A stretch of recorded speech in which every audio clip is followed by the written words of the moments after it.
Hi guys, I'm here with Sage from Spotify and Lee from Wall of Sound PR, and this is our talk on getting heard with Soundcheck. So Sage, can you tell me a bit about yourself, a bit about your role with Spotify and what that involves? Yeah, absolutely. I joined Spotify back in October 2019 as a artist and label partnership manager. And basically what my role entails is that we are Spotify's point of contact for all artists and their teams, not just artists, but also managers, labels, distributors. And in a nutshell, we basically provide guidance on release strategies, audience development, Spotify's best practices. We go through release schedules and also upcoming priority releases. So I guess to sum it up, anything you want to know about Spotify or anything you want Spotify to know about you, would speak to my team, which is the artists and label partnerships team. Prior to Spotify, I was at Deezer for about 2 years doing a similar role. Then before that, I was maybe like some of you on this call, I was like 22, 23, trying to figure my way in life, trying to get my foot through the door of the music industry. So I did a bit of artist management. I started like a creative content agency with my mate. And then fast forward 4 years, here I am working at Spotify. So that's been the journey. Great, and Lee, can you share a bit about your role as well? I'm Lee. I work at Waterstown PR. I started working there in 2015, so coming up 6 years now. Um, my main role is basically getting bands on the radio, reaching out to radio shows and presenters, producers all over the world. Um, yeah, that's my role. Great. So Lee, you said in your guest speaker bio that you play in a band. Could you tell us a bit about what the kind of process for releasing music looks like for you guys? So I've been playing in a band since I'm 18, so about 14 years now, I think.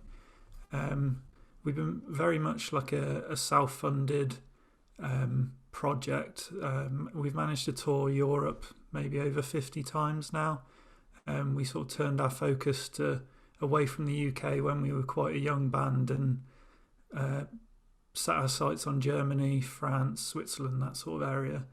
So for us, like we've been quite lucky throughout the years, and we've always had good relationships with a few small labels across Europe. Currently, we're signed to Lockjaw Records. So as far as releasing for us, like we're kind of between albums at the moment, just working on new material.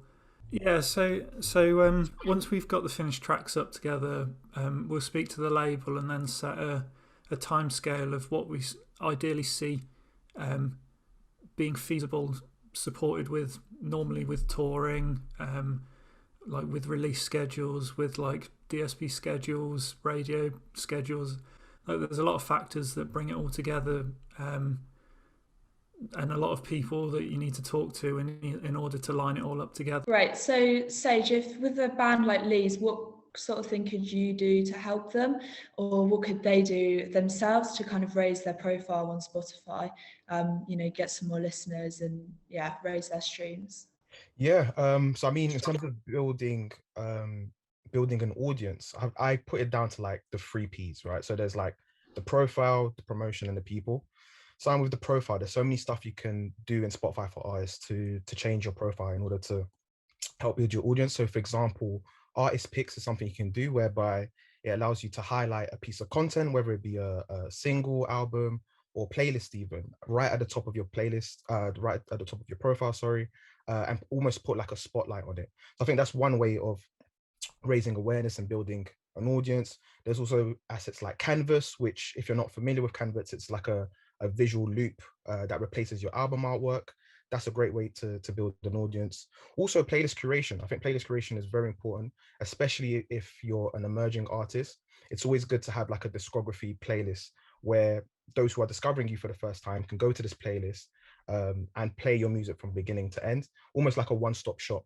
Then as well as having like a discography playlist, you can also have like a personal playlist or like a inspiration playlist, just what you're listening to at the moment. That then allows you to connect with your fans on a more musical level. Then there's also adding links to your merch, making sure that your tour date's always up to date. that's a great way of crossing those two paths. Then, like I said, that's the profile. But then you have the promotion aspect of it, which, like I mentioned, there's Canvas. You can actually share Canvas on your Instagram. So that's a great way of reaching out to your social audience and directing them back to Spotify. You can use, like I said, Canvas, so you can use also promo cards, which is available in Spotify for artists. We always encourage to use smart links, Spotify codes to share your music. And most importantly, just make sure all your friends and family are sharing the track. Like, flood all those family and friend group chats with your music. Don't stop shouting about it. Tell the postman, your neighbor, your Uber driver, whoever you can, continuously keep talking about your music. And also keep encouraging your audience to engage with you. So just give them a call to action, whether it's resharing your music, following you on Spotify, or even adding your music to their playlist. These are all the little things you can do yourself to help build that audience on Spotify. So then the third P, which I mentioned, was people, or audience, if you want to call it. And it's super, super important to utilize all the data that we have available in Spotify for artists, because then that allows you to target the right people. It allows you to understand your audience, for example, see your top cities, and just allows you to allow you to understand where to shift your focus and your attention. So just to kind of sum that up, the three Ps: profile, promotion, people.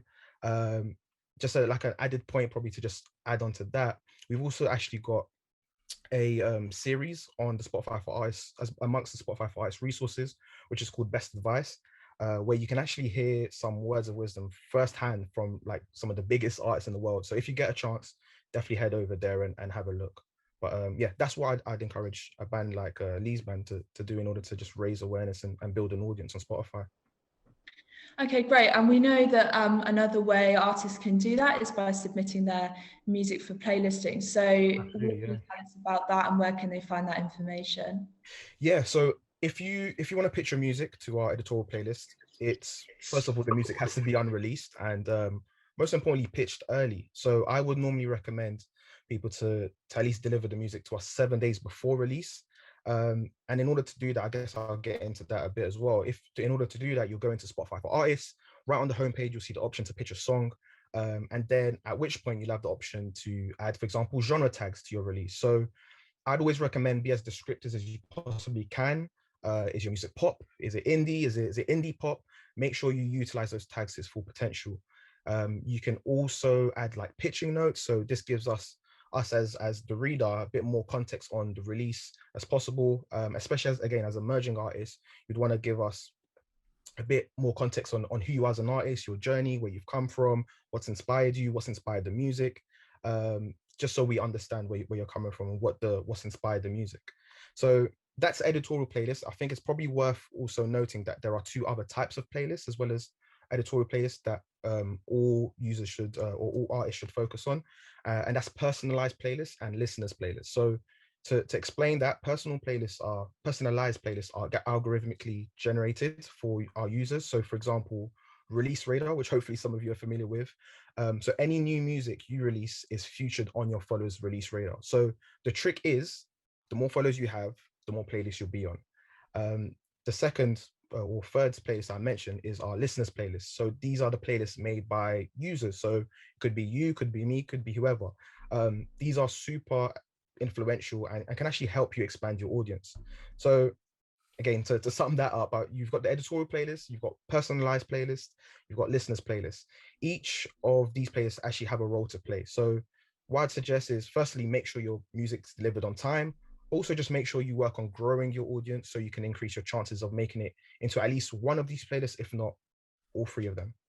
That's great. Thank you so much. So yeah, so we know that the Spotify playlisting is really positive thing for getting your music in front of, a lot of new people that don't follow you or haven't interacted with your music before. So definitely go and check that out on Spotify for Artists if you haven't already.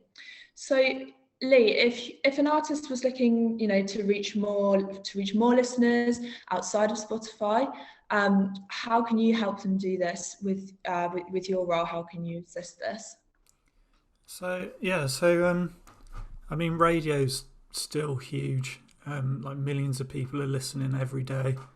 Like all across, there's stations all across the UK, all across the world, all across the internet. So I mean, radio is a fantastic route for promotion. You're direct to the listener. Whereas like with PR, you have to get the article and then you have to have the click through, and then eventually they finally get to your music if you've managed to place it well enough. And I mean, radio is right there, and it's in the listener's face. Like your song is playing right there and then. There's no greater feeling than being played on the radio, is there? So yeah, it's hugely beneficial and a fantastic route of promotion. Great. And with your role, what would that look like? So does an artist come to you with their music, and then what do you do next? How do you actually help to make that happen for them? Yeah, it's kind of a bit of both, really. Like we're lucky in the position that we're able to speak to artists directly and pick up stuff that we enjoy working with. Like being a sort of boutique company, we can sort of say like, yeah, we're passionate about this project and we'll jump on board and get involved with it. A lot of the time, like recommendations come into us from either friends or labels saying like, you should check these guys out. So once we kind of open a dialogue with the band or the artist and say like, what are you ideally looking for? Like, where do you see your music going? What sort of targets do you want to hit? And then we'll throw ideas back and forth, suggesting stations and DJs that would be specific to that artist, and start targeting them with pitches and trying to get the artist recognised by the teams behind the radio shows and behind stations, and from there, hopefully, it's nice when it starts to snowball in a good direction, and everything comes together, and then you have Spotify picking up and radio picking up and PR picking up, and it's all a big snowball in the right direction to release date. So once an artist has been playlisted or they've been played on a radio show, how can artists turn these into fans, these people that are hearing them for the first time? What can they do after that and kind of keep the momentum going, keep building on that? To keep the momentum going is to keep up the high quality of releases, and keeping things regular. If you're going to release a song and then you're not going to shout about it and you're not going to tell your friends about it, and you're just going to let things fall off the cliff once release date's passed, you've undone all of that hard work that you've put in building the momentum. So continually sharing, telling people to check you out, engaging your fan base and driving people to where your music is, and ensuring that you're covering all platforms, all media, all avenues to make sure that you're accessible as possible and as listenable as possible is really important. Yeah, I guess just to jump on what Lee said, I totally agree. I think, like I mentioned earlier, it's really just about constantly shouting about your music. Make sure you continuously share it, make sure all your friends and family are aware of it, but also look for ways in order to like engage your social audience. So like I mentioned earlier, whether it's sharing Canvas on Instagram, to direct them back to the platform, or whether it's just encouraging them to follow you on Instagram, just continuously give your social followers and just your on platform followers just something to do, whether it's just listening to music or just adding them to their own playlist. So main thing is just keep shouting about it, keep talking about it. That will normally do the job. Yeah, ultimately, if you're not passionate about your own music, why should anyone else be passionate about it? You have to put that hard work first and foremost before you can expect other people to be championing your band or your songs. Yeah, definitely. Yeah, I think that's really important. So I don't know if you guys can kind of share a bit about how important is an artist's journey when they're looking, to be getting heard. So someone who's might be curating playlists either on platforms or on radio, how much do they kind of look at what an artist's done already, what they previously achieved, or are they purely just looking for a good song? I think it's kind of a bit of both sometimes. Like, ensuring that your song is ready and your music is ready for certain outlets is important. I feel like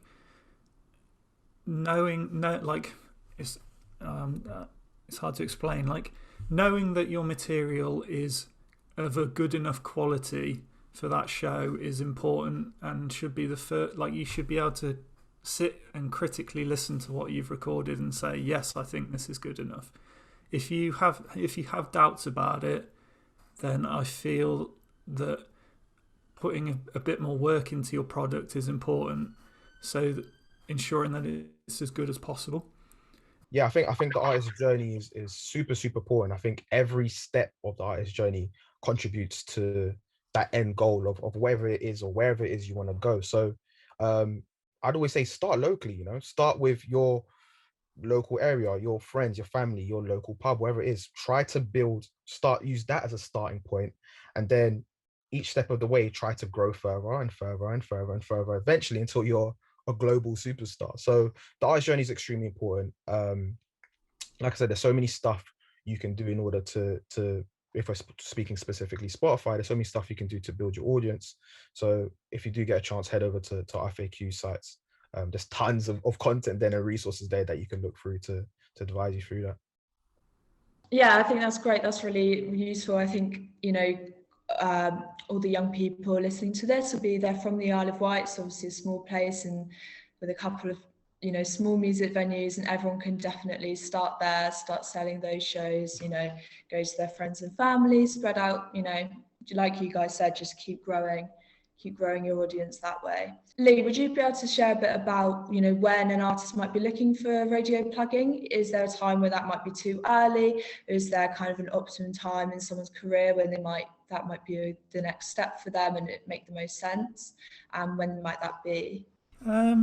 I mean, it's never too early, I don't think, if the product is strong enough. And like, when I say product, I mean like if there's like a full team around the band. But starting from like really grassroots, it's never too early to contact your local BBC Introducing, your local like regional presenters that are doing shows that are specific to your style. Like, I always say to bands, like, make sure you know where you sit and what the presenters are specifically looking for, especially when it comes to radio. Knowing a show that you're going to be suitable is so much more valuable than just firing out a mass mail to, say, 500 DJs, of which 499 you don't fit with, and they're never going to be interested in a folk track or like a pop track because they're doing drum and bass. So knowing exactly where you're going to fit and suitable DJs is important. So always make sure that you do your research. Yeah, so do either of you have any kind of last thoughts that you want to add? Anything you feel we haven't covered that you think is really important for the young people listening to know about? Yeah, I think maybe there's one I'd like to throw in. I know you asked Lee about his journey on how to like get your music available, either via label or via distributor. So I think it's good for those listening to just understand that process from a Spotify angle. So for those who aren't familiar, distributors are the medium who gets the music delivered onto streaming services like Spotify. So for those who are unfamiliar with a distributor or don't know where to start, what I suggest is heading over to our provider directory on Spotify for artists, where you can actually go through a list of like preferred and recommended distributors that meet our standards for providing quality metadata and protecting against infringement. So for example, DistroKid, CD Baby, iGroove, just to name a few. So yeah, that's probably a great starting point if you're figuring out how to get your music on Spotify. But also what I'd encourage is if you're still in the creative process and you're still putting your music together, you can also head over to SoundBetter, which is part of our Spotify family, which connects you to producers, engineers, musicians, songwriters, a lot, and just adds that little finishing touch to help you get across the line, get your music ready for distribution. So yeah, I just wanted to throw that in there just in case anyone's wondering how to get your music on Spotify. Yeah, that's great. Thank you. Lee, do you have anything else you'd like to add at all? Yeah, just make sure you cover all of your bases when you're starting out. Like, ensure that your music is as accessible as possible. So, making sure you're on every platform, making sure that you're regularly updating your social media. Like, don't limit yourselves to just one avenue. When you're working on a release, all of these things pull together in the same direction. So covering all bases, making it easy as well. If you're writing and getting in touch with people in the music industry, just imagine that they're getting thousands and thousands of the same email every day. I was always told never send a ginormous WAV file to somebody because it just butchers their inbox. So make it as easy as possible for people to check you out. If you're going to send an email, drop in a SoundCloud link where they can listen straight away. Maybe drop in a download link for them. Add in a few key facts. Just make everything as to the point and easy as possible. Always be determined as well. Like, don't give up, because the people that you're going to be reaching out to are busy people, and they don't always have time to click that email the first time. But also, don't be a punisher. Like, that's a key one. Just don't punish someone's inbox. Give them a few days to reply, and if they don't get back, send a polite chaser. And even if they pass on your band, just always say thanks. Don't be rude or entitled, because there's nothing worse, and it doesn't inspire a friendly relationship with an artist if you're claiming to be the next best big thing and blowing your own trumpet in their inbox. Like, nobody wants to read that. So just stay humble and always say thanks, and just make it easy.